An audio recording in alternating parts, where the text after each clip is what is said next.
And moving on, we will now move to Division II, where we actually had some very well representation from our crew here. We'll first start with the other side of the bracket. We'll start with Region 8, actually. The representative out of Region 8. This was a game between number 1 LaSalle, 10-2 overall, versus number 2 Cincinnati Winton Woods. This game was played at Withrow High School. Winton Woods gets the victory, 16-14 over LaSalle. Another number one seed going down. Another number 1 seed going down. Winton Woods is a public school as well. I did have the pleasure of seeing Winton Woods play in the 2009 state championship in Division II. This was when Coach Hunick, friend of show, was the offensive coordinator at Maple Heights, and I followed his run. I followed his team's run through the playoffs, and Winton Woods they're a very, very good team. When I last saw them play, they played they're double tight option. They're very big and they're very fast and they're very physical. So that was and some of those runs that Maple Heights was able to break off against the schools they had been playing, they weren't able to break off against Winton Woods. So I know for a fact that Winton Woods is a great team, and they will be a worthy opponent for the Division II Region 7 winners. They were a legendary program in the state of Ohio. Paul Brown calls it home. The Massillon Washington Tigers defeat New Albany by a score of 24-6. That game was played at Mansfield Senior High School. Massillon, the number 2 seed in Division II Region 7, they will move on to the state semifinals. They will play Winton Woods. That game will be played at Columbus St. Francis de Sales High School on Friday night at 7:30 p.m. Massillon will come into this game through an independent schedule. They are 10-3 overall. Winton Woods is 12-1 overall, ranked number 2 in Division II. Overall. So congratulations to both of those teams. Massillon is somewhat of a local school. We had, of course, a vested interest in them when Coach Hunick was coaching with them. So best of luck to Massillon and Winton Woods in their Division II semifinal. We'll go over to Region 5, where my cohort, my compadre, there you go. My colleague, Get it in there. Number 2 Barberton, undefeated overall, took on the number 1 seed Akron Archbishop Hoban Knights. They are the defending Division III state championship. This game was played at Green High School. Sean, take it away. Yeah, the Barberton Magics came into this regional final with a perfect 12-0 record and averaging roughly 42.5 points per game. But that did not matter to the Hoban defense, as they were able to hold the Magics to just 13 points on the total. Running back Key Thompson had a 1-yard touchdown run early. Again, this game was a close game pretty much through the first half, and then Hoban was able to make adjustments at halftime and take off and score. But again, the big surprise to me when I looked at the score and I looked at some of the stats was just the way that Hoban was able to really stifle a very explosive Barberton team they've been racking up yards, racking up points all year. One of the things that, that was pointed out in the article and a lot of the information I read was you could really see on the field that Hoban had been there. They understood where they were in the playoffs. They understood what was there. And maybe perhaps Barberton being inexperienced in the ways of the playoffs, whether it be Division II, Division III, whatever, they've only had their only playoff wins have come this year. So again, perhaps a little bit of Hoban ho-hum been there and understand how to get to the next level. Barberton may have been there for the first time. The limelight may have been a little bit bigger, but again, take nothing away from Barberton's season, take nothing away from Hoban's victory. Hoban wins 42-13, and again, by the time this reached the third quarter, this was 35-6, and it pretty much was on there. Zane Reese for Barberton did throw a touchdown pass late in the game, but it was all for naught. A couple things to mention about Barberton's season. They finished 12-1 overall. Again, they have nothing to hang their heads about. They are the Division II Region 5 runner-up. They are the Suburban League American Division champions. This was their first 10-0 season since 1947. Oof. This was the highest number of wins in school history with 12. Garrett Turnbull had 21 touchdown passes on the year. Zane Reese threw for 2,446 yards. It was a great, great season for the Magics. Unfortunately, they ran into a team like Hoban that's just, again, been there, done that. Maybe the experience was a little bit too much. But also, again, Hoban's a good team. They got a good defense. They had a good defensive plan. They figured out a way to stop Barberton. They executed that plan pretty much to perfection. But again, obviously disappointing for the Magics. I know I was on the bandwagon. I was waving wands. I was wearing purple. You were very much. And, it was disappointing to see that. But unfortunately, one of the things you can't do is you can't overcome experience in the playoffs. And a lot of times that's the X factor when everything's equal on all sides.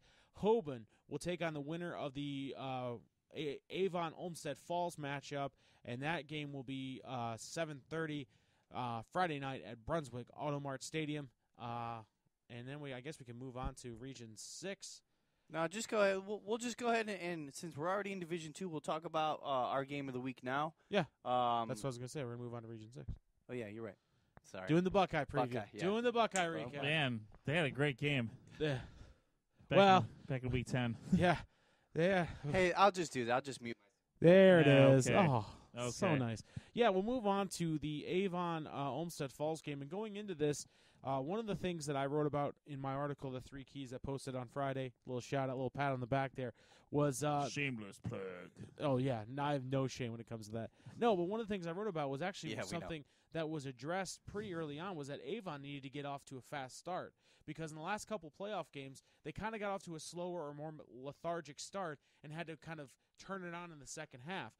Quite the opposite here against Olmsted Falls. In fact, Avon's defense held Olmsted Falls to a 3-and-out in the first series. And then it was basically David Orlando and Ryan Malloy on that first drive going down the field. If David Orlando wasn't running it or catching it from Malloy, Ryan Malloy was running it in. And, in fact, he scored on a I believe a 10-yard touchdown run. He had so many this night that it was hard keeping track of them. But yeah, they jumped up to an early 7-0 lead, and then they poured it. And then Olmsted Falls was able to respond, and scoring on a touchdown run. A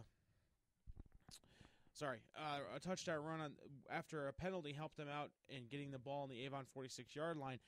They would later score on a 13-yard pass and catch from Teddy Grodzinski to Josh Jakin, who I believe Olmsted Falls was really happy to have him back after being injured. Avon would respond with an 85-yard scoring drive featuring a 43-yard run by backup running back Nick Perusik, filling in again for their starting running back Tony Eberhardt. And again, Avon defense was able to capitalize as Alex Waters recovered a bad Bulldog pitch and fumble on the next drive by Jakin and set the Eagles up on the 27-yard line. However, at this point in the first, and again, this is all in the first quarter. So at this point, both teams basically decided that the 27-yard line of Olmsted Falls is where they wanted to hang out for the majority of this, because Avon went for it on fourth down, couldn't convert. Olmsted Falls went for it on fourth down on their 27-yard line, couldn't convert, and then a penalty gave the Eagles the ball on the 15-yard line, where Perusik would score on a 10-yard touchdown run, but a block extra point made the score 20-7 as the first quarter came to an end. Mm-hmm. Avon's defense just continued to dominate the Olmsted Falls triple option attack. It just was getting penetration, and any coach will tell you that if you're running the triple option, your biggest enemy is penetration, because what it does is disrupts pitching lanes. It disrupts the ability for the quarterback to make a solid read and make the right decisions, and Avon was just in the gaps all night long. Flip side, Avon's offensive line, I commented this as I was up in the press box while Josh and Rob were freezing on the field, but Ryan Malloy, whenever he would drop back to pass, he wasn't touched. There was no one near him. There was no one pressuring him. He was able to survey the field, downfield, and look for open guys. And it gave time for the receivers to get open and pull off their routes and create those throwing lanes for him. Or it was able to create lanes for Ryan Malloy to run the ball and really make some gains. So whether he was passing or throwing, Ryan Malloy was really the star of this night. After yet another Bulldog 3-and-out to open the second quarter, Avon's quarterback Malloy connected with David Orlando for a 39-yard touchdown pass, and Avon led 27-7 with 7:39 remaining in the half. Avon would score again in the second quarter, this time on a 14-yard run for Perusik, and Avon took a commanding lead into halftime, 34-7, as Avon was set to receive the second half kickoff. And on the second play of the second half, Ryan Malloy put an exclamation point in this game with an 80-yard touchdown run. And at one point, Josh, you can maybe help me out. On that first touchdown run of the second half by Malloy, I don't think he was ever touched. No. We tried to find in the board if he was ever even hit. He got to the outside, and he found a seam. And, again, great offensive line play from Avon. There was an alley that you could drive a truck through to get down the field. Yeah, you're exactly right, Sean. And you mentioned about the offensive line play. I was talking to one of my acquaintances at work who was also at the game, very knowledgeable about football, and he actually commented on the play of the Avon offensive line, how fundamentally sound they played. They hit all their assignments. And then Ryan Malloy, what can you say about him? When it comes to running, he is such a threat when he's running. He's so fast. And he also does throw the ball really well. Yeah. But in my opinion, he's really dangerous when he's out there using his feet. And I think just that between the fundamentally sound offensive line play and just the feet of Ryan Malloy, that was just too much for Olmsted Falls to overcome in this game for sure. Yeah, and with that score, Avon went up 41-7, and it was running clock time at that point. Olmsted Falls did actually score a touchdown early in the fourth quarter with an 18-yard touchdown run from Jack Spellacy, but unfortunately it was too little too late as Avon would answer immediately with a 79-yard touchdown run for Mark Steinmetz, and Avon's Tyler Hunter would add another TD to give the Eagles an insurmountable 55-14 victory. The Olmsted Falls Bulldogs finished the year 11-2. They are the Division II Region 6 runner-up. The Bulldogs were led offensively by Josh Jakin and Jack Spellacy, each scoring a rushing touchdown. And the Avon Eagles are your 2017 Division II Region 6 champions. They will go on to face Akron Archbishop Hoban Friday night at Brunswick Automart Stadium for the right to play in the Division II state finals. Ed, what do you think about that game? I mean, obviously you weren't able to make it out. What were your takeaway from that game? Well, I think kind of similar to what we talked about with the Hoban and Barberton game. Avon has been in this position quite often in the last couple of years. Now, Olmsted Falls does have a state title to their credit, but that was over 10 years ago, and they are a seasoned squad as far as the playoffs are concerned. But just more as far as more recent success, Avon's had it, and they know how to handle themselves in a big game. And one of the limitations that you do have with a triple option offense is once you get behind, it is very, very tough to use that offense to get back into a game. They did not let Wadsworth get ahead of them too much, or you'll get an insurmountable lead on them last week, and they were able to hang around long enough to win that game. Against Avon, they didn't have that luxury. Avon was firing all cylinders offensively, and once a team like Avon's able to jump on you that much, it's just tough to overcome. So you have the defending Division III state champion Akron Archbishop Hoban Knights. They are the 5th-ranked team in the AP for Division II, taking on the number 1-ranked Avon Eagles, 13-0. This will be your classic public versus private school encounter. This will be a great game, and I'm looking forward to seeing who's gonna keep the composure first, and who's gonna. I don't think either of these teams are going to wilter in the moment. I think it's just going to be great plays made on on either team is what's going to win this game. I don't think you're going to see any jitters.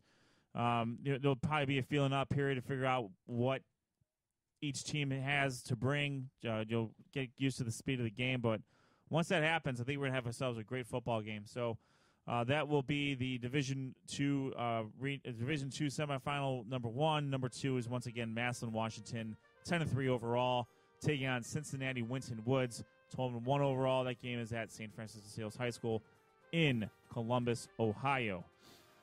Gentlemen, all right, so that takes us through Division I and Division II. We'll quickly recap some of the other divisions, see where we're at as far as those Final Fours are concerned, and we'll get ready for the state championship here coming up next week, and hopefully we'll have some teams involved from Division I and Division II. Hang on, folks. We'll be right back. This is Sports on Tap.